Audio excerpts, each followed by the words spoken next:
leran malinga jan gwa same alarma chalaro kor ka Sudan ke jan shanga wala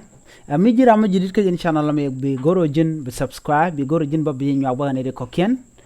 banare ler dana chalare wik ka Sudan bana shuling a George agwa chala de ne ma ko la ler mi jen kanore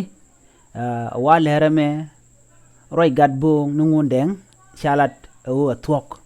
ngume twok je a connection meteri killing meteri tegaje ko dan to gre Sudan ngai kone ngundeng bong ramgok ke te ka roy ni go te chalat ka gwa sedan chala de ne en walle but kurmudi ka Khartoum bari cheda karaj chet karaje chala da deng ka to goka nungundeng bong chala den wonene la bari dio je gwas mishare leka rewich ka Khartoum gwata mo jen gwa dana to doten ka bari bo don der ne dar por ki gwas dana chagu ke duno chala to ich ngunde ngalar bari chala de ne tie mene rek mdi mbo to ka bari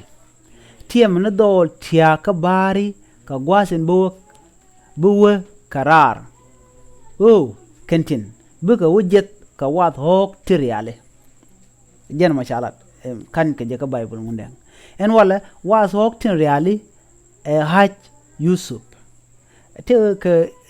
win mi chala haj Yusuf ka jen Khartoum wa wuje mo walter hok tiriale ajen bar na rutino kanang kanat ku yir ke je netin be ka so Sudan wajen duobo mo ma jenal ka je ku naw ka je jen chala haj Yusuf alo duob Sudan ibnat bukut ka jen duobo mo ka wa hok tiriale waye ngundeng chila da ko do bran chalat ka jene kontila roy goka ngundeng kwen chalat be en edengno ramu wuken bo liech ne ka barkat ramu ken barkat gwazadin chalar barkat e madeni komte kormi jito ko Sudan gwadadana der ander longten wa barkat chalat o e madene ka to goka ngundeng nan chalat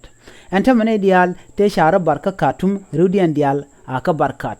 la madene gui ken tol Khartoum no mo right there e shala do to Khartoum wo tol ne dial bo ka madene ke bo ka barkat shala do ka be ken tol dan en tol ke Khartoum ke tol ke Sudan be ken gujin wini